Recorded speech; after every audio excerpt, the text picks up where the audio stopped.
Started out of 1 West, 125th Street, Harlem, New York, under the commanding General Yohana. Been bringing this truth since 1969. What is that truth? That truth is that the so-called blacks, Hispanics, and natives are the true Jews of the Bible, and the white man is the devil that the Bible speaks of. Tonight's topic is going to be on MLK. It's going to be on the civil rights movement, and it's also, we're going to get into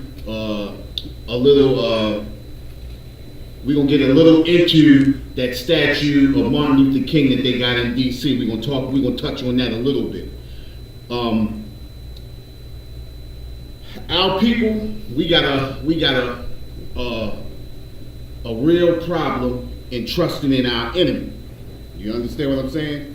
Our enemy, the Bible tells us, is trust not thine enemy. And the problem with our people is that we trust so much in our enemy that we can't see the destruction and the mayhem that our enemy brings upon us. We can't see it so much so that we have a lot of Israel who have married into the customs and the culture. When I say the customs and culture, I'm speaking of into the society so much so that we are right in the midst of their government, their politics, and things like that. And being in the government and in the politics and positions that our people are in, our enemy would you can say, toss them a crumb, and then they would toss us to the wolves or to our enemy to be destroyed. Well, what we're going to do today is we're going to get into the civil rights movement. We're going to see how this civil rights movement, did this civil rights movement benefit us, or did the civil rights movement hinder or hurt us? And the first question I want to ask is, what is civil rights? You understand what I'm saying? What is civil rights? You understand? And I want to also ask the question, how long have we been fighting for civil rights? How long has America had civil rights? You understand? Or how long have they been trying to incorporate civil rights? You understand what I'm saying? So, our first question, what is civil rights? So let's touch on what civil rights is. Let me get that page. Make sure I got the right page. Civil rights. Here we go. Here we go.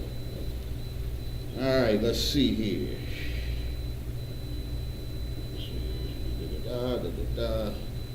Civil rights.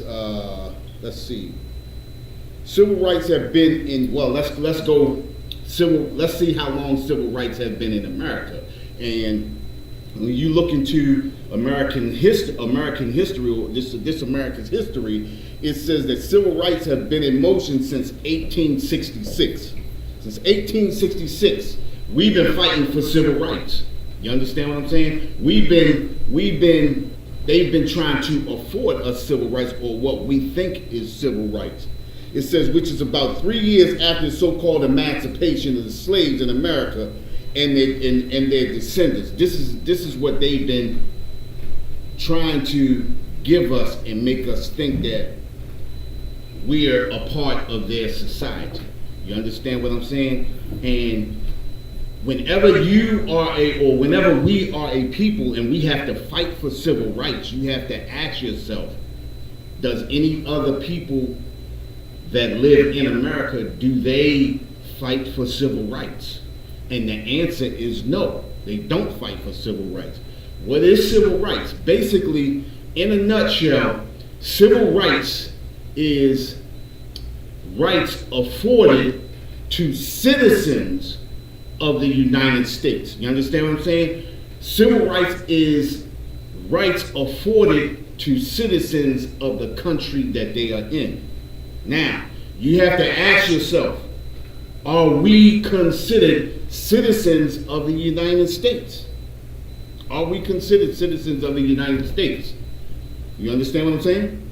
So we have to ask ourselves that. Are we considered citizens? Well, if you read the Constitution in Section 1, in Article 1, Section 2 of the Constitution, it clearly states that we are 3/5 of a person. You understand? 3/5 of a person, which we are almost on the same lines as equipment or cattle.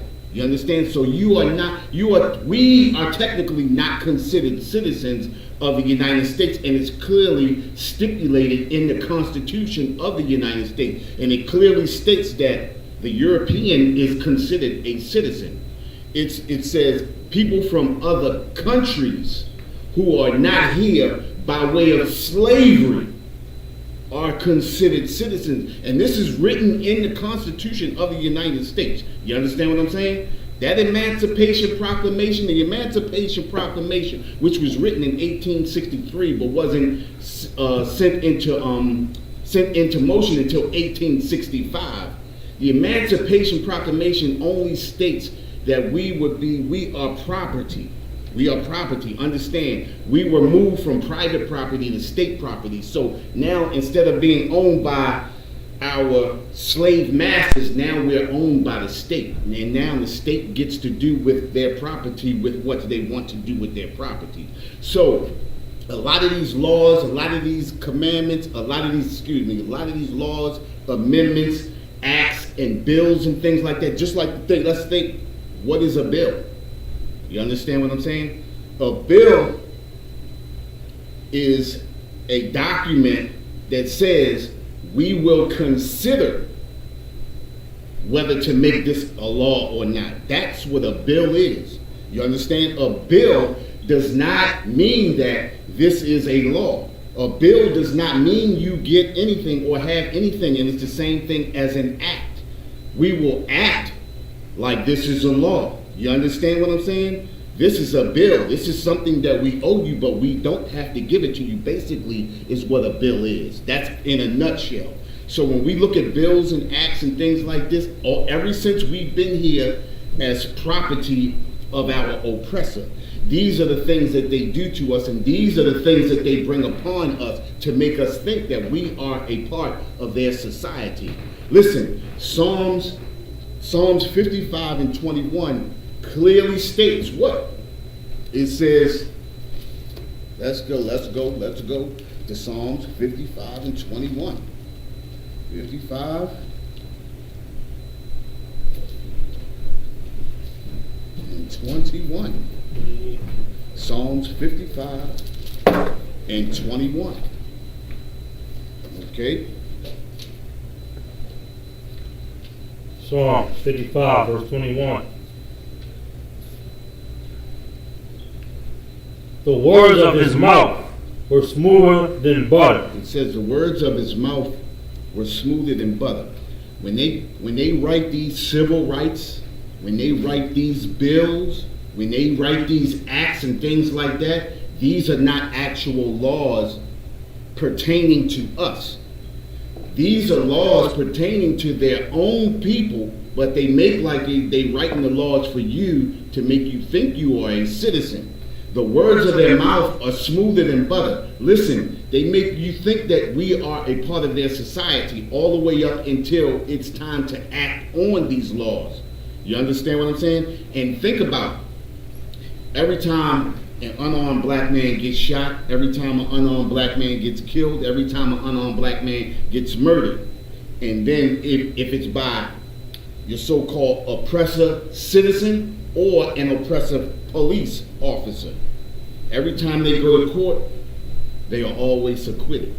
You understand what I'm saying? They are always acquitted because you are not considered, or we, so-called blacks, Hispanics, and natives, are not considered citizens. You understand? And when you are not considered citizens, it is up to the United States, or it is up to the state that you live in, whether they want to incorporate or abide by that law or bill or act at their disposal. This is the reason why oppressive police officers and our oppressor period gets off every time we are murdered or we're put in jail feloniously. You understand what I'm saying? And not being compensated. You understand? These are the things that they do to us to make us feel like we are a part of their society. The scripture says the words of his mouth were smoother than butter. Go ahead. But war was in his heart. But war was in his heart. Listen, anytime our oppressor takes the step or makes the initiative to do something for our people, it's always at a cost to us. You understand what I'm saying? It's always at a cost to us. And I'm going to go with something basic. Think about how many African American mayors, city councilmen, police commissioners, and things that we have around all of the urban cities in America. Even though we have a lot of Israel in positions of power, we never seem to gain favor with our people being in those positions of power. You understand what I'm saying? They make it seem like, oh, well, they can't complain because they have a black mayor, they have a black commissioner, they have black city councilmen, they have black politicians. You understand what I'm saying? But even though we have our, let's take for instance, let's take what happened at the Capitol riot, the Capitol insurrection. You understand what I'm saying? We had people there. Think about the one brother that got arrested. Okay, the one brother that got arrested. They said they are holding him until his trial date.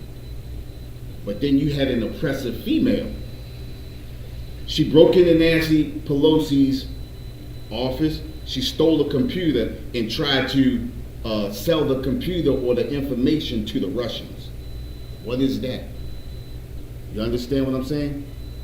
So a brother who was in getting into the tussle with the police, he's locked up until his trial date. But they released a 22-year-old white woman to her mother. This is an adult. Into the custody of her mother. This is an adult.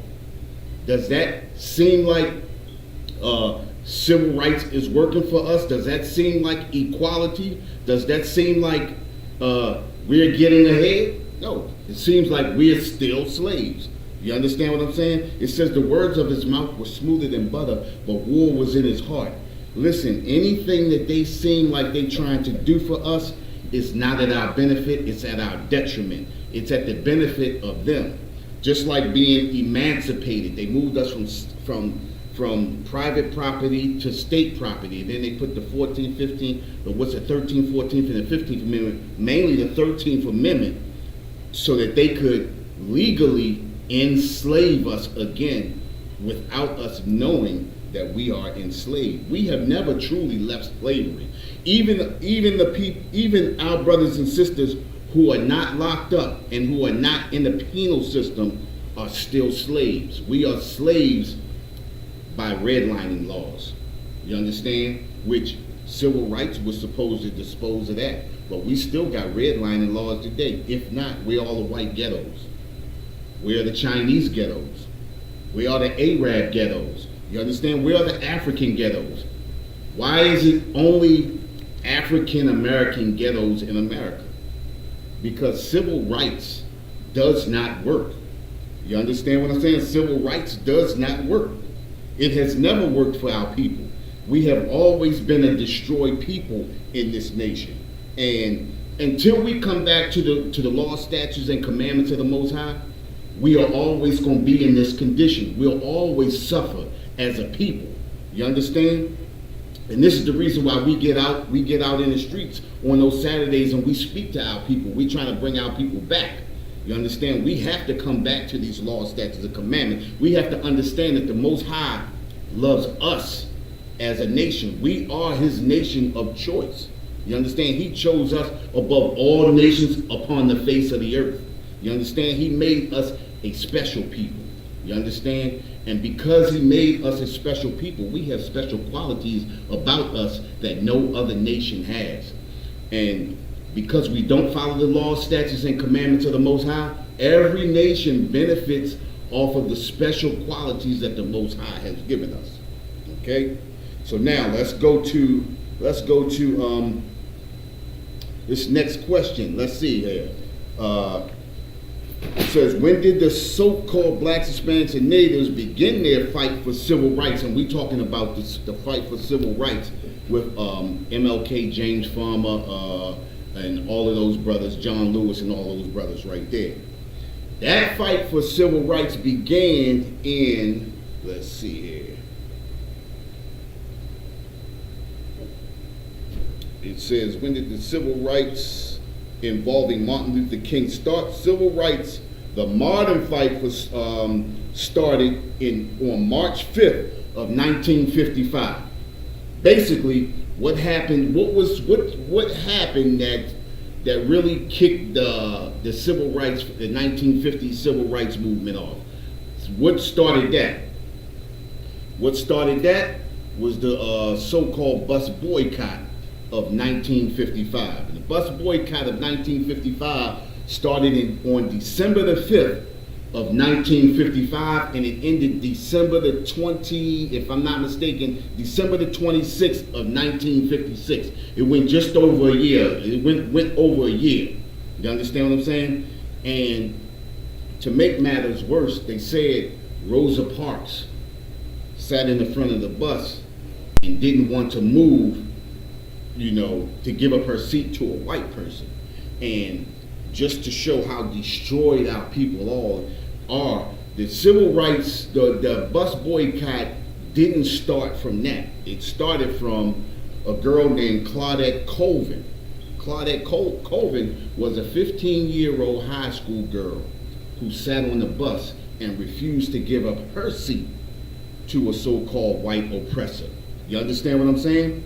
But because Claudette Colvin was first, because she was young, and mainly because she was a dark-skinned African-American, so-called African-American, they didn't want to use her. So what they did was they used Rosa Parks.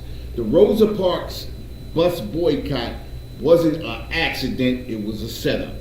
You understand what I'm saying?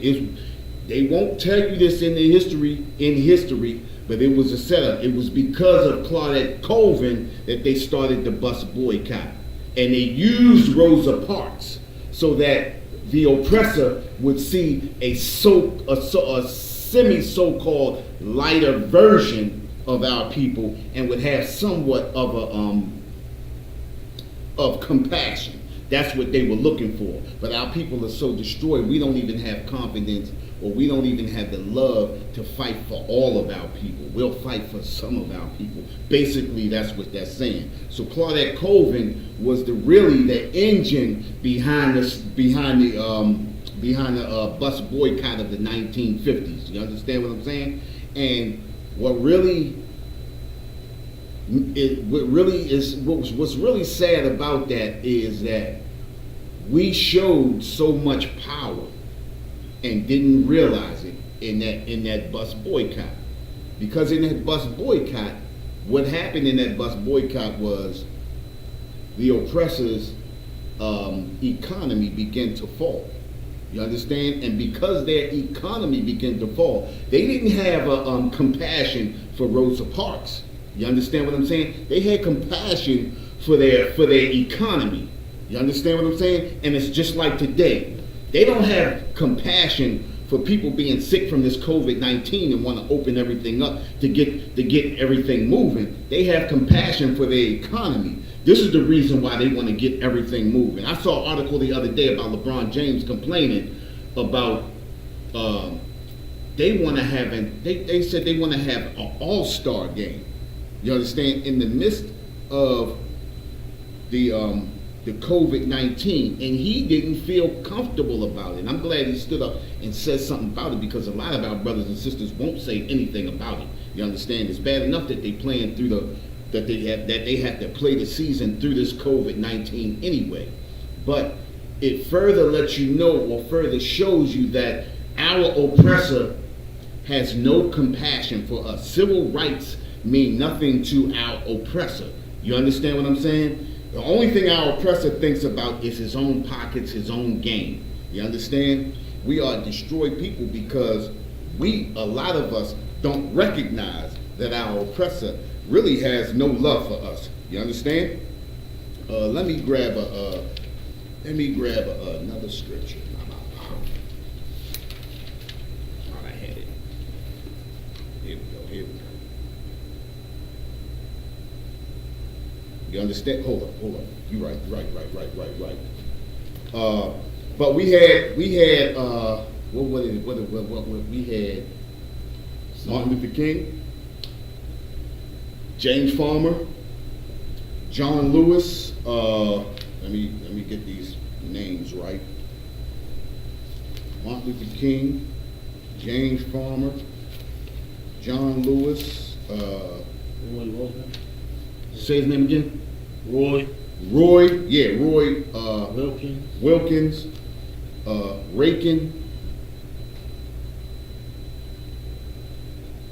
Philip Randolph. Philip Randolph. Whitney Young. These were in the 1950s. They were actually called the Big Six. And what I want to do is I want to go into this article talking about the Big Six. And we're going to find out a little bit about this Big Six and how much they loved our people. You ready to read that? Can you see that from there? Okay, go ahead, read that. The undertold story of the Big Six, organizers of the Civil Rights Movement.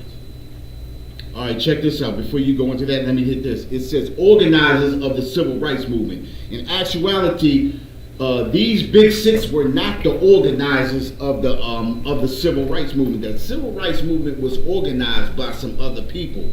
And that March on Washington that they did, it wasn't supposed to be a March on Washington. It was actually supposed to be a march on the White House, and it was supposed to be a march on the Senate. And it was supposed to be almost like not a riot, but it wasn't supposed to be peaceful. You understand? They weren't coming in peace. Our brothers and sisters were looking for jobs, and they were looking for equal pay. They wanted to be paid just like their counterparts. But as we know, our oppressor, until this day, does not pay us like that. We don't have equal rights. You understand? Civil rights, the Civil Rights Movement. We're going to get into that, but go ahead, read that. The undertold story of the Big Six, organizers of the Civil Rights Movement. John Lewis, Martin Luther King Jr., Whitney Young, James Farmer Jr., Roy Wilkins, Philip Randolph. Right. One of the greatest collaborations to ever exist didn't happen on a soundtrack. It didn't even take place on a sports team. It came together in 1963 at a swanky New York City hotel where 6 civil rights icons announced their plan to host the most notable protest in civil rights history.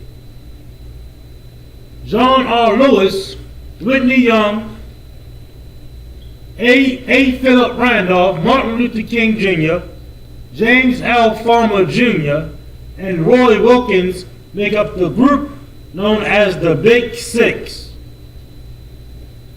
Most Americans recognize Lewis, who currently represents Georgia's 5th Congressional District, and Dr. King, whose I Have a Dream speech became the most memorable at the 1963 protests. But how many Americans can recall the other listed names? In fact, how many people realize that the 1963 March on Washington was much bigger than the one man and one dream? Read on. Go ahead. Go ahead, read. All right, Slug. The fact that these gentlemen aren't as recognizable as the starting lineup on an NBA team says a lot about how their history has been told. Truth is, these 6 men helped change the civil and human rights game in the United States. Even more importantly, they did it together, despite their different ideologies. Now let me hold right there.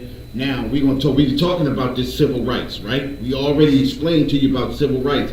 Civil rights has not changed a bit since 1866, since they started incorporating civil rights in the United States.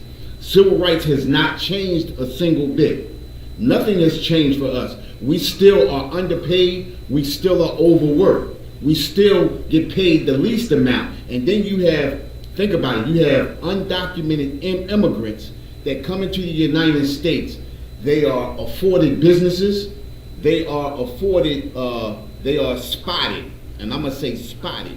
They are given money to start businesses, and they are money accounts and bank accounts. You understand what I'm saying? Without having to even, go ahead. And these undocumented immigrants ain't the ones you think about. Exactly, and let me touch on that. The undocumented immigrants are not the ones you're thinking about. We're not talking about our brothers from El Salvador or Mexico or things like that, or none of our Hispanic brothers and sisters. We're not even talking about the natives who are on reservations. You understand? We're talking about the Chinese, we're talking about the Arabs, and most notably, we're talking about the East Indian, who are the most undocumented immigrants in the United States. You understand? So when you talk about immigration and undocumented immigrants, the East Indian, the so-called red dot Indians, the one with the red dots in their head, they are the most undocumented immigrants in the United States today. You understand what I'm saying? So every time when you hear undocumented immigrants, these are the most undocumented immigrants in the United States. It's not the so-called Hispanics, you understand? Or our brothers from South America and all of that. It's the so-called East Indian, Elam, you understand? That's who is the most undocumented immigrant in the United States. Read that last line again. God. Truth is, these 6 men helped change the civil and human rights game in the United States. Even more importantly, they did it together, despite their different ideologies. Despite their different ideologies. And listen, this says despite their different ideologies, and that's the problem with our people today, is because we want to believe in Christianity, because we want to believe in Islam, because we want to believe in Egyptology and all these different ideologies. This is the reason why we are a destroyed people today. Because of the iniquity against the Most High, this is the reason why we destroyed, and this is the reason why we stay destroyed by the other nations. Because these other nations are feeding off the iniquity that we draw against the Most High. And the Most High tells us that for your iniquity, we have to pay for our iniquity. And that's what's happening to us today.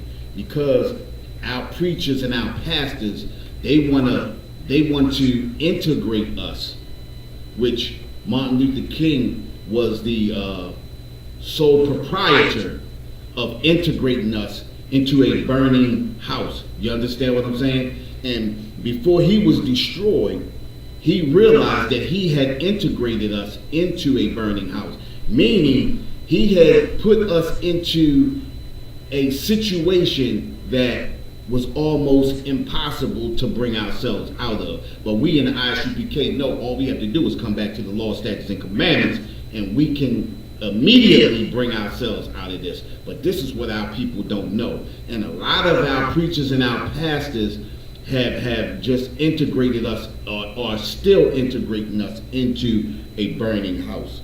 And really what I want to go, you can skip down to that next paragraph, because it should be a paragraph talking about James Farmer and John, and how he felt about John Lewis.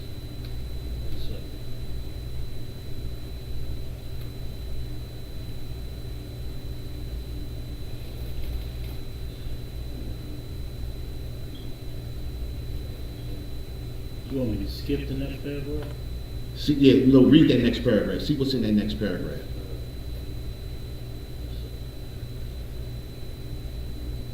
Young led the National Urban League, one of the 6 black organizations to sponsor the March on Washington. Today, when we hear about black executives breaking through corporate glass ceilings, we should think about Young and how he oversaw integration in major U.S. companies. Remarkably, Young is known to have helped 40,000 black U.S. citizens find jobs. In only 1 year, he even acted as an advisor to President Lyndon B. Johnson. Despite his success, Young's philosophy on black economic and job advancement did not go without criticism. Many black power advocates disagreed with his strategic boardroom approach. His situation could be compared to the resounding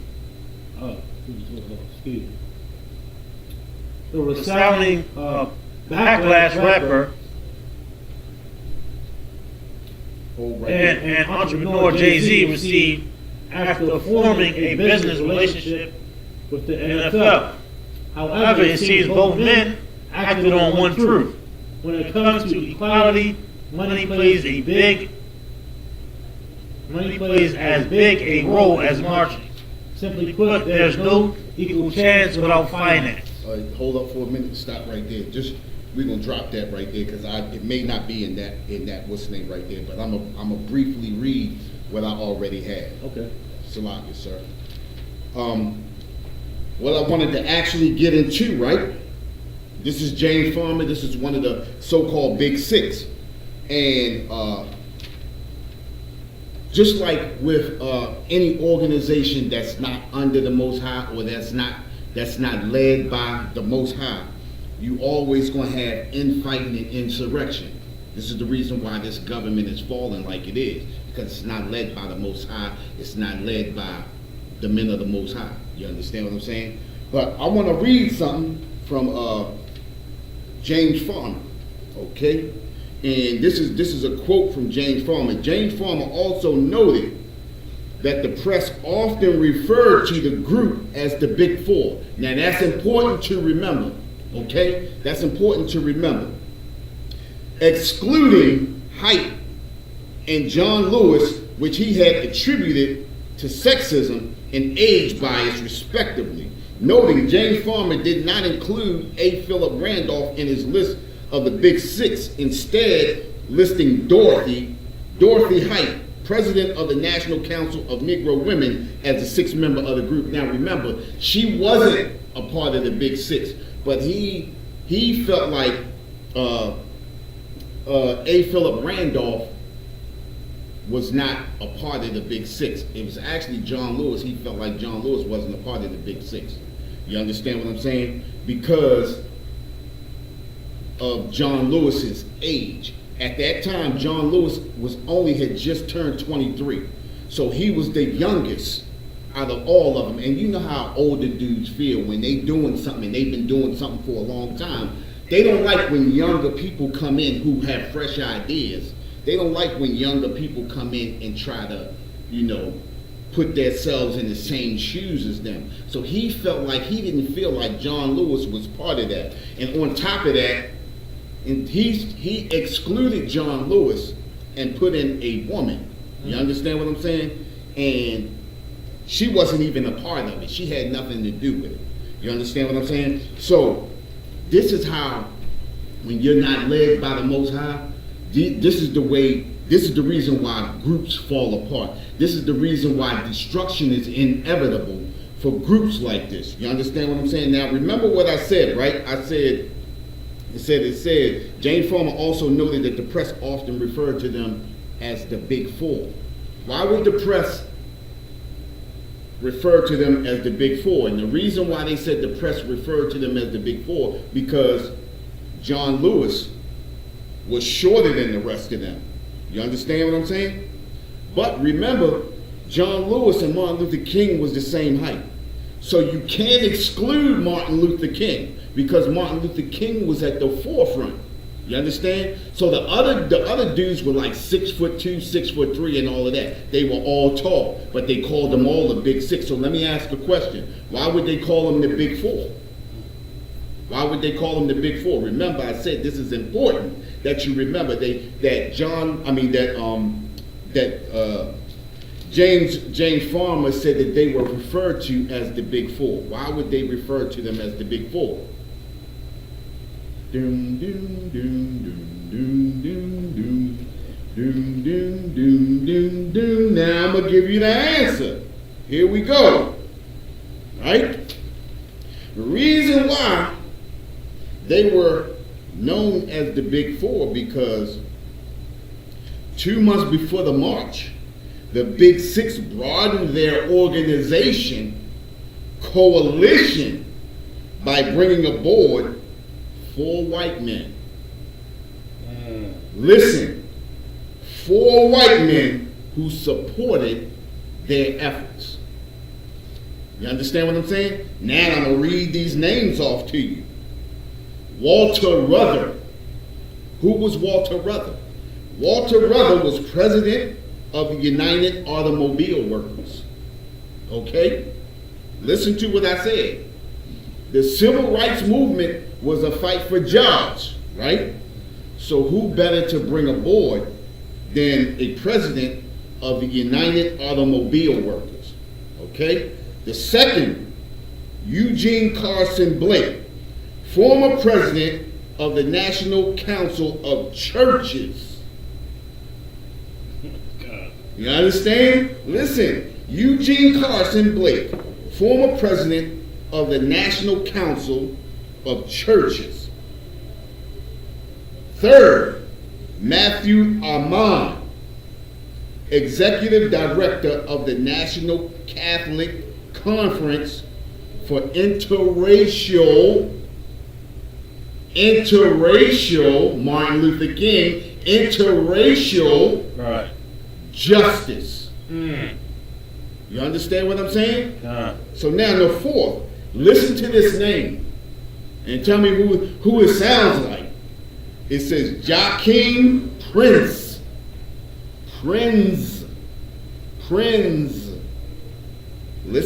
Listen to who he is. President of the American Jewish Congress. So now, this is why our people, this is why we get things so misconstrued. James Farmer noted that the press often called them the Big Four.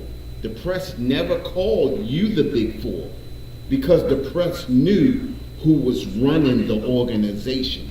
The press knew who was really running the civil rights movement. And the problem with our people, and I want you to grab, you got a apocrypha? Before you grab the apocrypha, you want to hold mine? I also want to grab, before you read that, because I want you to read the scripture before that. Okay.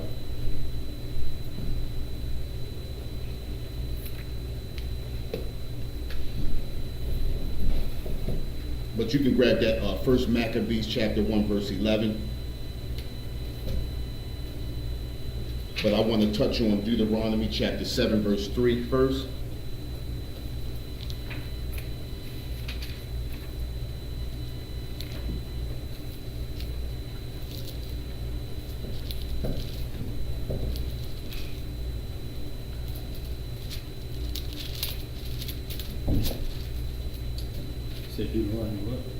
Deuteronomy chapter 7 verse 3. Deuteronomy chapter 7 verse 3. Neither shalt thou make marriages with them. Read that again. Neither thou shalt make marriages with them. It says, neither shalt thou make marriages with them. Let's touch it like this, right? Most High doesn't want us to marry interracial marriage. Most High doesn't like interracial marriage, but more than that, let's go a little deeper. Let's dig beneath the surface. When it says, thou shalt not make marriages with them, this also means covenants. This also means deals. This also means connections that will destroy our own people. It tells us, thou shalt not make marriages. When you start incorporating your oppressor into your movement. Your movement becomes stagnant to your people, and it'll always benefit your oppressor. You understand? Thou shalt not make marriages with them. You should never make a marriage with an oppressor, because the oppressor will always find a way to turn that covenant or that what do they call it? Contract or agreement. Contract or agreement against us. Look at our brothers and sisters that's playing in the NFL, that's entertainers, singers, and all of that. You understand what I'm saying? How do you have a person like Michael Jackson, after he dies, they say Michael Jackson died broke? How do you have a person like Whitney Houston, who we know Whitney Houston wasn't broke before she died, but they say she died broke? How do you say a brother like Prince died broke? You understand? He owned the Beatles collection, but now guess who owns the Beatles collection? Our oppressor. Every time we seem to make covenants or contracts with our oppressor tends to turn. And then another thing, if you think about the last 4 entertainers that died, they all died the same way. They all died of drug overdoses. Does that seem a little ironic? I mean, think about it. You understand? Even the heir to Whitney Houston's estate, her daughter, they say her so-called boyfriend killed her, right? And then a boy, what was that, a year later, he died? You understand what I'm saying? So how does our people become destroyed from dealing with our oppressor? Because we want, whenever you set and you make covenants with your oppressor, it said, we read the scripture earlier, it said, the words of his mouth were smoother than butter, but war was in his heart. Destruction is always in his heart when it comes towards us. Our oppressor will never ever give us a leg up or help us to stand. You understand what I'm saying? Go ahead. That goes in everything that he does. Everything. Like that, all that, the city council, all those debates and all of that. Right. It's for, people watch those back and forth stimulus, we want to get stimulus back and this, that, and the third. Like, we don't even understand, like, within those bills, right, is destruction. Think about, I don't mean to cut you off, sir, but think about this, right? Let's say you was mad or upset about something that they was doing, right? What our oppressor does is he talk about stimulus. Oh, we're giving you $2,000, and what does that do? That takes your mind off the real issue, right. And now you focused on something that really doesn't matter. You understand what I'm saying? We focus on the things that don't matter, and this is how they slide the things that matter to them through. Yeah. You understand? Just to touch on what you just said, people don't understand. It's not just giving money to people in the bill or in the package. Exactly. It's they gave money to the LGBT community. Right. To the homosexual community. Exactly. In a stimulus bill for coronavirus. What the hell does homosexuality got to do with the goddamn coronavirus and stimulating the economy? But more than that, right? Think about this, right? More than that. They give them this money, right, and then they complain about the $600 that they want to give you. That's too much. Right. You understand what I'm saying? So you get so happy when you get that $300 that you never think about that $4 billion that the LGBTQ community got. Right. You understand? You never think about that $3 billion that the so-called East Indian or the immigrant communities get. The immigrant communities that are here illegally. You understand? A lot of people think that it's the so-called Hispanics getting that money. Exactly. But it's not. It's the so-called East Indians, the so-called Chinese, Japanese. It's the heathen. Right, it's the heathens. But as far as blacks and Hispanics, they don't give a damn about us. Exactly. It's always something underlying with the devil. That's what he does. He's a snake. Exactly. He is a snake and he's going to work in something in his clause, in his agreement, in his marriage, in his contract that's going to benefit him and his heathens and destroy us at the same time. Exactly. You understand what I'm saying? And this is why the Most High tells us not to make covenants or contracts with them, not to make marriages with these people, because war is always in their heart when it comes to us. You understand? Go ahead, finish reading that. Thy daughter thou shalt not give unto his son, nor his daughter shalt thou take unto thy son. What does that mean? You understand? Just like we said, it's marriage, interracial marriage. But more than that, whenever we fall into the customs and the cultures of these people, of this nation, we pass on those customs and cultures to our daughters and our sons. You understand? So it says not to give our sons to their daughters, not to give their daughters to our sons. When you pass on those customs and cultures, when you celebrate Christmas, when you celebrate Thanksgiving, when you celebrate these things that goes against the Most High, you're marrying your daughters to their sons and your sons unto their daughters. You understand? We giving away our children to this nation. We are still being destroyed. This nation has nothing for us but destruction. You understand what I'm saying? So much so that think about when you see somebody who say, "Oh, I'm just doing it for the kids. We doing it for the kids." Oh, you grew up doing it, so why can't they do it? You understand? Because we are married, we are intermingled with this nation, and when you become locked in, we become destroyed. Generation after generation after generation after generation. The Most High does not like interracial marriage, but more than that, He does not like us celebrating the customs and culture and destroying our people generation after generation after generation. You got something on that, Cat? Some more. Go ahead, read. Verse 4. For they will turn away thy son from following me. Go ahead.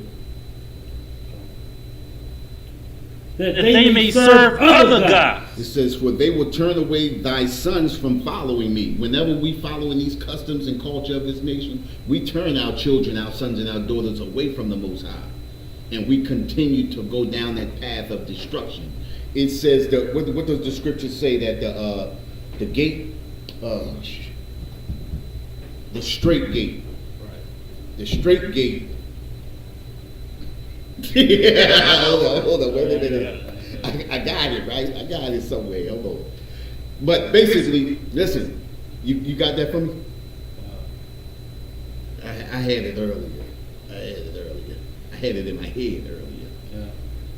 I'm getting old, man. I'm getting old.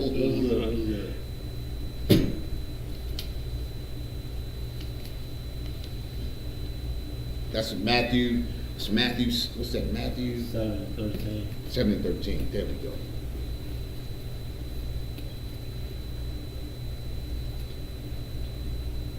Matthew chapter 7, verse 13. Enter ye in the straight gate. It says, enter ye in at the straight gate. It says, enter ye in at the straight gate. The straight gate is a narrow gate. You understand? There's only one way to go into the straight gate. You understand? And it has to be straight. It's only one way. You understand? Go ahead. Go.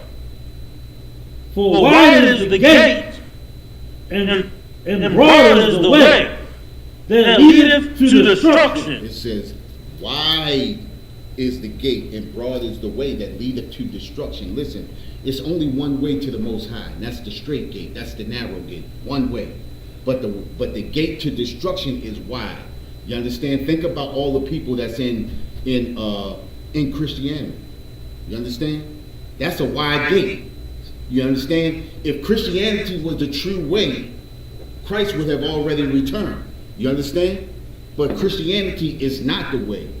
This Isupk, this is the way. This is the straight gate. You understand? The law, statutes, and commandments is the straight gate. And here in the Isupk, under Commanding General Yohana, we follow these laws, statutes, and commandments. This is the straight gate. Anybody not following these laws, statutes, and commandments is, listen, none of these laws have been done away with. You get a lot of people who say these laws have been done away with, and anybody who says the laws have been done away with is in that wide and broad gate. You understand? They are not following the laws, statutes. They're not doing what the Most High tells us to do. You understand? They are children of iniquity. You understand? When you do anything other than what the Most High tells us to do, you are a child in iniquity, or you're a heathen. You understand? A person from another nation. They are not subject to these laws, statutes, and commandments. The Most High only gave these to the children of Israel, the so-called blacks, Hispanics, and natives. You understand? Read that over again from the top. Come. Enter ye in at the straight gate. It says, enter ye in at the straight gate. This is straightforward right here. Follow these laws, statutes, and commandments, and that's the love of the Most High. You understand? Following these laws, statutes, and commandments, straightforward. Go ahead. Come. For wide is the gate, and broad is the way that leadeth to destruction. Anything going off the path of these laws, statutes, and commandments is a wide gate that leadeth to destruction. Point blank. You understand what I'm saying? Integrating us into the customs and culture of this nation is the wide gate. You understand? Separating us, following these laws, statutes, and commandments, helping our own people, doing for ourselves, that's the straight gate. That's what the scriptures tell us to do. You understand what I'm saying? And like I said, more than that, James Farmer was blinded. You understand what I'm saying? To think that they were actually called the Big Four when you put four oppressors over top of you that was really leading the civil rights movement. And when you clearly look at civil rights hasn't moved an inch since 1955. When they had that bus boycott, that was a glimmer of what the power that we really had. You understand? Because their economy began to collapse. It wasn't that they had compassion for our people, but it was all about their economy. And when what they should have done was they should have started their own bus line. You understand? And if they would have started their own bus line, that would have been a start to them opening up their own stores again. And think about it, right? We talked about this, I believe it was a few weeks ago, we talked about the Depression of the 1920s. You understand? America fell into the Depression. First they fell into that World War I or World War II. You understand? Was that World War? That was World War I. World War I. And then all of a sudden they got hit with the Depression, right? They got hit with the Depression. But all the way through the Depression, think about it, World War I started in 1914, ended in 1919, and then they fell into the Great Depression in 1920. Well, in 1920, we were prospering. They were going through the Depression. Why were they going through the Depression and we were prospering? Why is that? Because we depended in our own people. We depended on ourselves. We supported our own people. Remember, it wasn't even welfare back then. You understand? But we had millionaires in the 1920s. We had millionaires. How are you just 55 years, 60 years out of slavery, and we already got millionaires? You understand what I'm saying? We have people coming from out of so-called slavery, sharecroppers, and becoming millionaires. How is that? Because we depended on our own people. We took care of our own. We had our own banks. We had our own schools. We had our own movie theaters. We had our own, restaurants and everything. And when white people looked over and saw us prospering, it angered them. And why did it anger them? It angered them because they knew where the true power lied. The true power lied in us. We just couldn't recognize it. You understand? We couldn't recognize it. And because we couldn't recognize it, when they came in and began to destroy all of these cities, we went back to depending on them. Now that's where I want you to grab First Maccabees chapter 11, verse 1. Or was that verse? First Maccabees chapter 1, verse 11. First Maccabees 1 and 11. In those days, when there out of Israel wicked men, who persuade many, saying, let us go and make a covenant with the heathen that are around about us. For since we depart from them, we have had much sorrow. All right, let's read that again. We're going to break that down right there. Read that again. In those days, when there out of Israel wicked men. And it says, in those days, went there out of Israel wicked men. What does it mean when it says, in those days went there out of Israel wicked men? What that's saying is, in those days went there out of Israel. These were Israelites who were wicked men. These were our people who didn't have our people at heart, basically. You understand what I'm saying? Go ahead. Who persuaded many. Who persuaded many, which means who persuaded more Israelites, or you had basically preachers, pastors, or politicians basically persuading more Israelites, go ahead, saying, let us go and make a covenant with the heathen. Let us go and make a covenant with the heathen nations. Let us go make a covenant with our oppressor. Let us go and seek civil rights from our oppressor. Let us go and make a covenant with our oppressor. Go ahead. That are round about us, for since we departed from them, we have had much sorrow. That are round about us.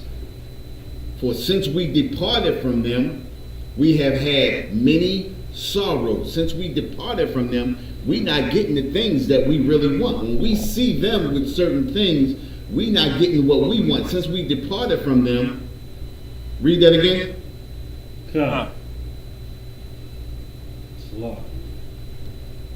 For since we departed from them, we have had much sorrow. For since we departed from them, we have had much sorrow. You understand? We're not getting those gifts and those presents that we usually get from them when we go out on our own and grind on our own. But as a wicked man, I want to get those bonuses for delivering my people into their hands. You understand what I'm saying? I want to seat with our oppressor. I want to seat in their government. You understand? Yeah. Say that again. That's what the pastors do. That's what the pastors do. Right, exactly. That's what the pastors do. The pastors, they want to, where you think you get Al Sharpton from? Where do you think you get Jesse Jackson from? And all these other crooks in these churches, you understand, in these Christian churches. You understand what I'm saying? Yeah, they are political figures. Right. And they're not even, they so on the political side now that you forget their reverence. Right, exactly. They're preachers. You know what I'm saying? Go ahead. Think about this, right? Have you ever heard Al Sharpton preach? Nope. Never heard him preach? Listen, the last time I heard him preach, it had to be like the early 80s. And he was fat then. You understand what I'm saying? And he had the process in his head. Right. That was and it really wasn't even a preach. You understand what I'm saying? It was almost like a civil rights. What are you doing right now? You understand? I can't even remember where Al Sharpton from. You understand? But think about this. He said, go and let us make a covenant. Right? He got his own show on CNN. Right. What black person gets a show on CNN that's fighting for civil rights unless he's delivering his own people into the hands of the enemy? Right. You understand what I'm saying? Right. So, I mean, think about this, right? The only time our people prosper in this culture, in this system of our oppressor is when we deliver our people into the hands of our oppressor. And they already said that that Al Sharpton was an FBI informant. Yep. He's a known FBI. And this is the thing, right? And this is what really destroys us. This is where we really destroy that, because all of the evidence is written out against a lot of these people who sell us out to the other nations. We just don't read. You understand? He's a known FBI informant. The same thing with Jesse Jackson.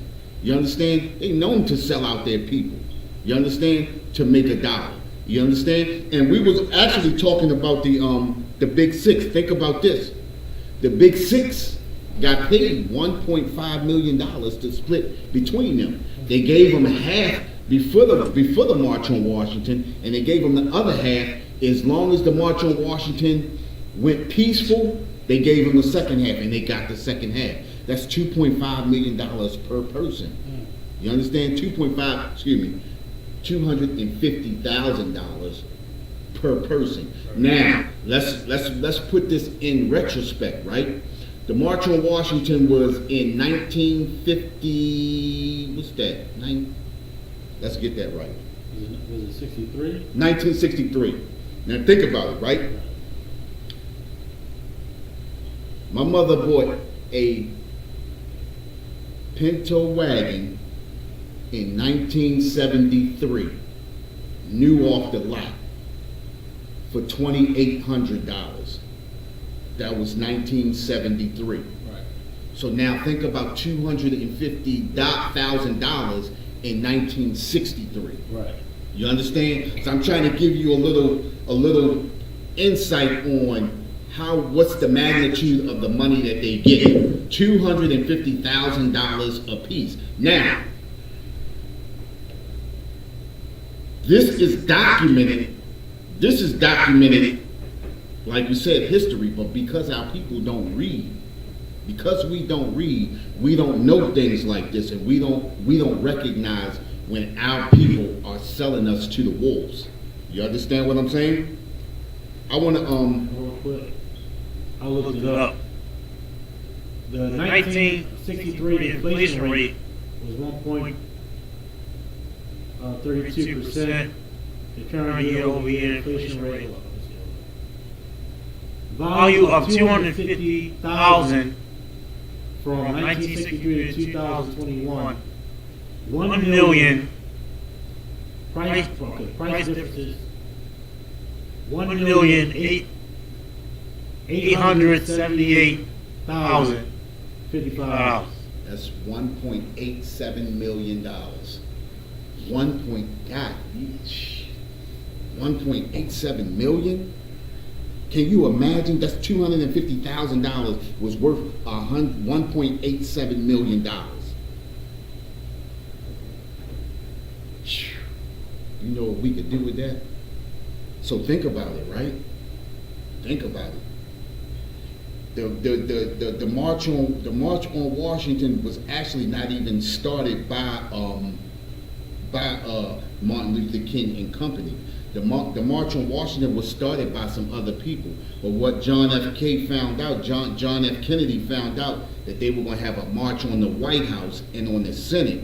And he called Martin Luther King and James Farmer and them and told them to control the people with the March on Washington. Martin Luther King told them that we didn't even start that. So what John F. Kennedy did was put them in charge, push them to the forefront of the March on Washington. That's how Martin Luther King and them got into the Civil Rights March on Washington. You understand what I'm saying? And then in turn, they turned the march on the White House. They turned it to the the march on the where they marched to, that March on Washington. They took it to the March on Washington. It was supposed to have been the March on the White House. Right. They were supposed to march on the White House, but they didn't. Martin Luther King then changed it and said, let's march on Washington. And that's when they took them down between the Lincoln Memorial and the Washington Memorial. You understand what I'm saying? Stood them between two oppressors. You understand what I'm saying? So that March on Washington was actually not supposed to be that March on Washington. It was supposed to be a march on the White House. You understand? And it got diverted. And then on top of diverting it, like I said, 2 months before, they put 4 more oppressors over top of them to make sure everything went smoothly the way it was supposed to go. You understand? And when you start digging into the background of these oppressors, it's terrible. You understand? And this is the reason why the Most High says we are not supposed to make marriages with them. We should not make covenants with these people. You understand? These people are only out here to destroy us. You feel me?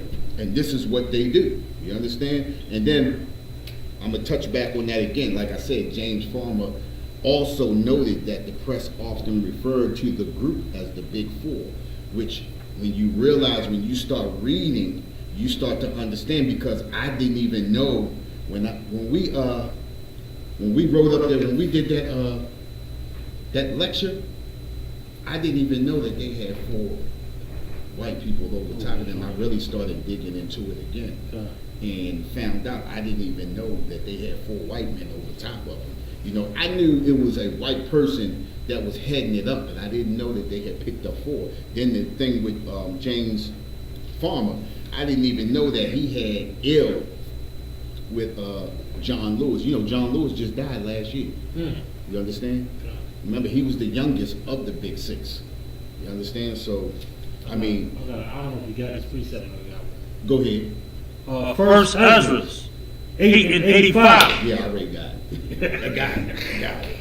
I got it. Go ahead.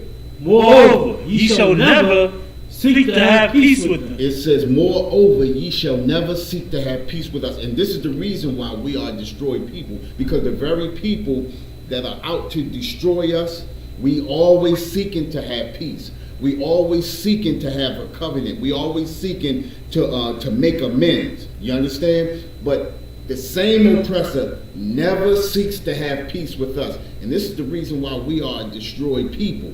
Because when something happens to their people and they attribute it to us, they prosecute us to the fullest extent. You understand? So now let's take that. We don't support Black Lives Matter, but let's look at that Black Lives Matter protest, because that was a protest. You understand what I'm saying? These oppressors came out in full force to disrupt, dismantle, and destroy a peaceful movement. When they come out to riot, you understand? Who did they have on the front line? Who did they have on the front line to make peace? Who did they have on the front line? Our people.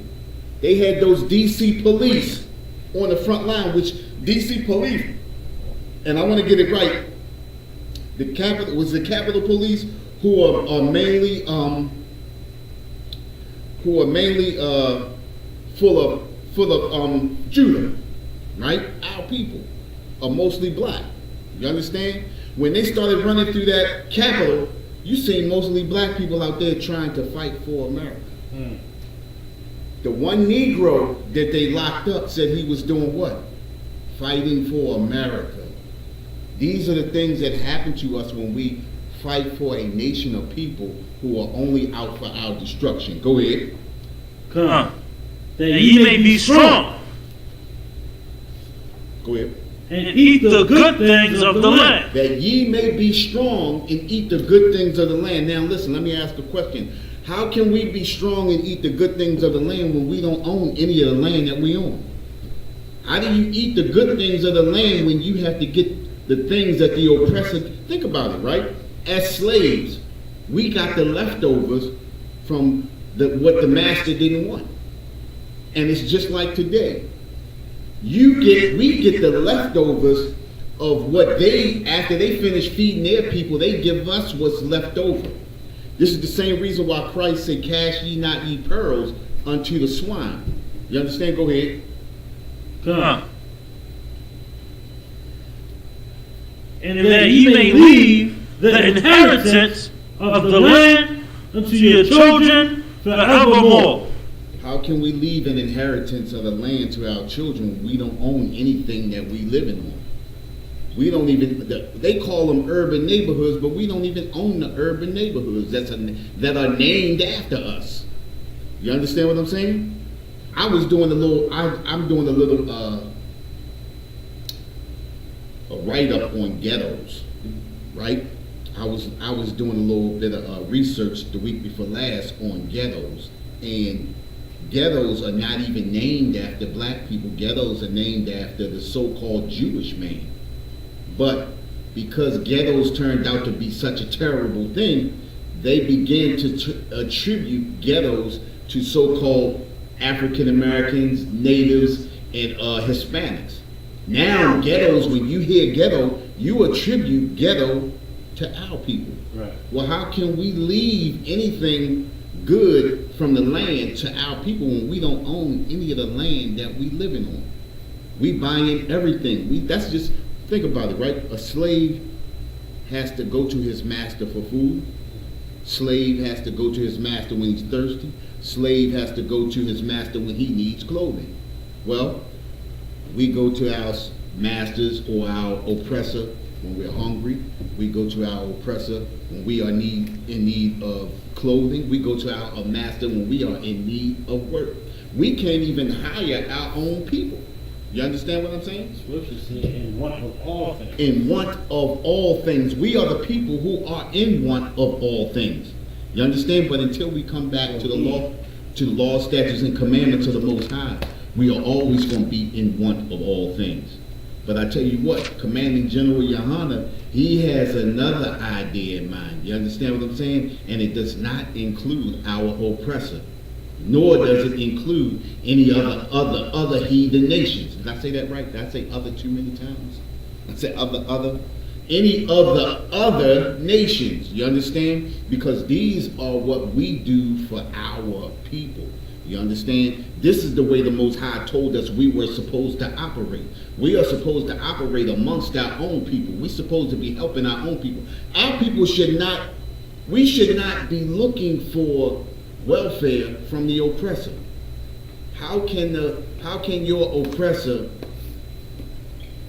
I want to say that right, how can your oppressor give you proper welfare? Welfare, you should not be on welfare every day of your life. Welfare is something supposed to help you get back on your feet. But what the oppressor do is he gives you just enough so you'll have just enough energy to go back to work and do it all over again. I'm not saying it's unlawful to be on welfare. No, you're not saying that it's unlawful to be on welfare. But the proper thing is welfare is supposed to help us. And really, the heathens are on welfare more than us. Right, exactly. But not only that, it's a specific heathen that is on more welfare than us, and that is the so-called Jewish man. Did you see that? I saw that coming. The Jewish man, listen, I was living out, a few years ago, I was living out Pikesville, and in the back of Pikesville, listen, it's two Pikesville, and a lot of people don't know that it's two Pikesville. There is a Pikesville cross country, which is where all the rich Jews live, and there is a Pikesville, where all the poor Jews live. And the difference, say it again? Jewish. Excuse me, Salaki. Jewish.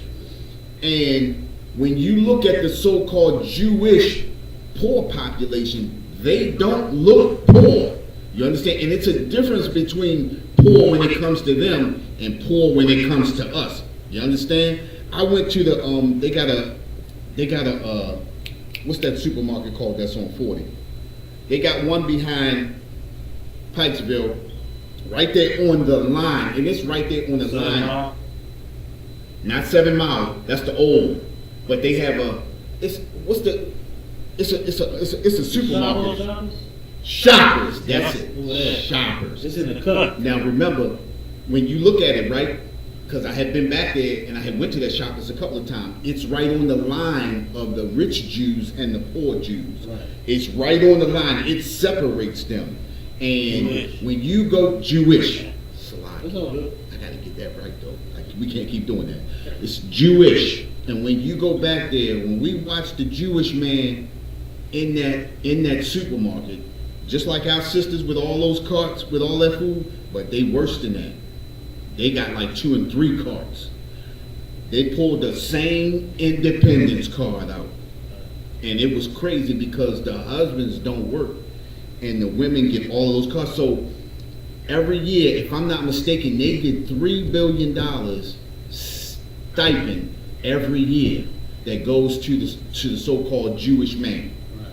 And they split that between their people. Because think about it, right? Have you ever seen a homeless Jewish person? Nope. And the reason why is because they take care of their people. Now they separate themselves, you understand? But nobody calls them racist. And nobody calls them racist. You understand what I'm saying? So I want to touch what was that? I said that one and Proverbs 3:31. Did we finish that one just now? Did we finish that? First sentence? I don't think so. Hold on. Yeah, that was it. Okay, so I want to get that this last scripture right here, Proverbs 3:31.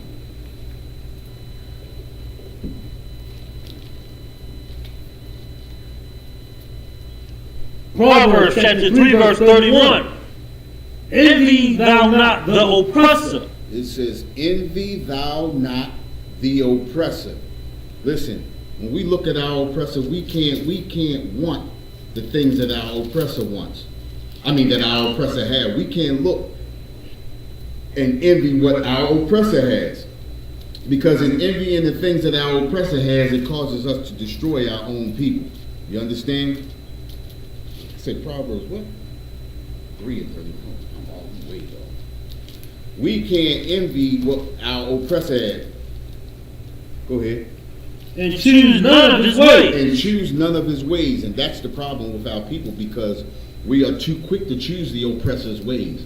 We are too quick to fall into the customs and culture of these people. Listen, these people are nothing but rapers, robbers, and murderers. You understand? They do anything to get the things that they have. And when we fall into the customs and culture of this people, we tend to do the same thing. We tend to do anything and everything to get what they have, even when it comes to the destruction of our own people. The politicians, the political politicians that sit up on Capitol Hill and sit up in Congress and in the Senate, you mean to tell me they didn't see none of this destruction coming upon our people? They didn't see none of these laws, the abortion laws coming through. They didn't see none of these 3-strike rules coming through because we envy what the oppressor has. We tend to turn a blind eye. We turn a blind eye to the things that's coming down the pipe because it's not going to affect them, but it's going to affect our people. But in the end, it does affect them. Now you have the National Black Caucus sitting up there in the Senate talking about they fear for their lives because of the things that happen. You mean to tell me y'all just fearing for your lives when we have been fearing for our lives ever since we've been here? But see, these are the things that happen when we fall into the customs and culture of our oppressor. These are the things that happen when you make a covenant with the evil one. You understand what I'm saying? These are the things that happen when you fall into the customs and culture of a nation that is set to destroy us. You know what I mean? And because we do that, we don't look at what's going on with our people until it comes home or it comes close to us. You understand? These are the things that happen to us. And with that, I want to turn the class over. No, not? Oh, shit. Oh. You can do it. Go shut down. We're going to turn the class over to Priest Officer Matham Shakalia. Dip out, dip back in. Here we go. Let's shut it out.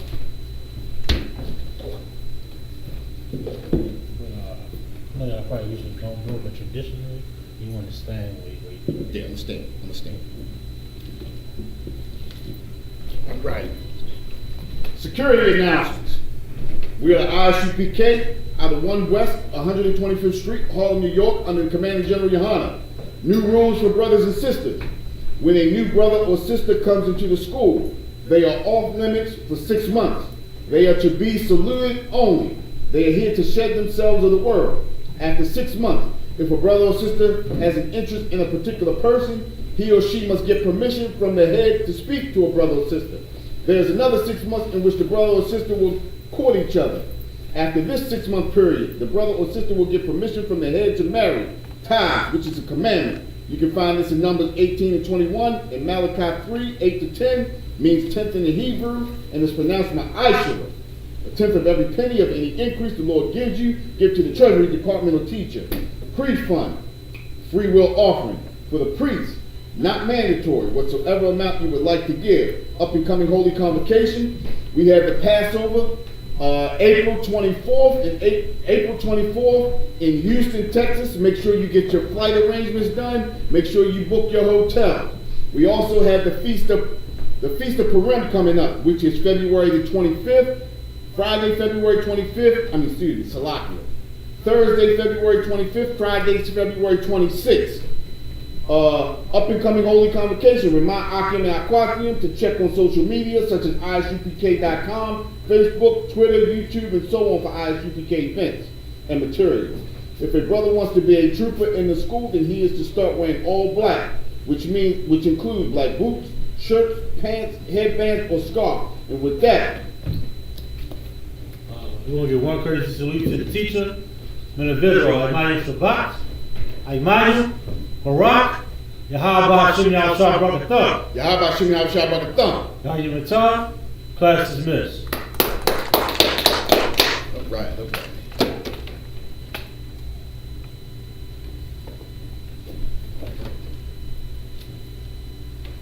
Guess what? I still had a little bit on that, right? I still got 2 parts to do.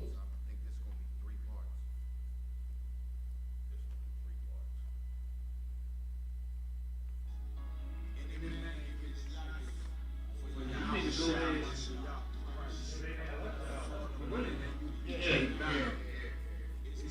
be 3 parts.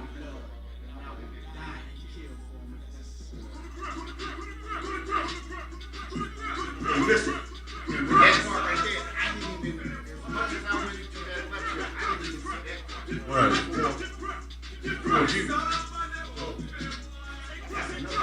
Keep digging.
those 18, 11 to 14,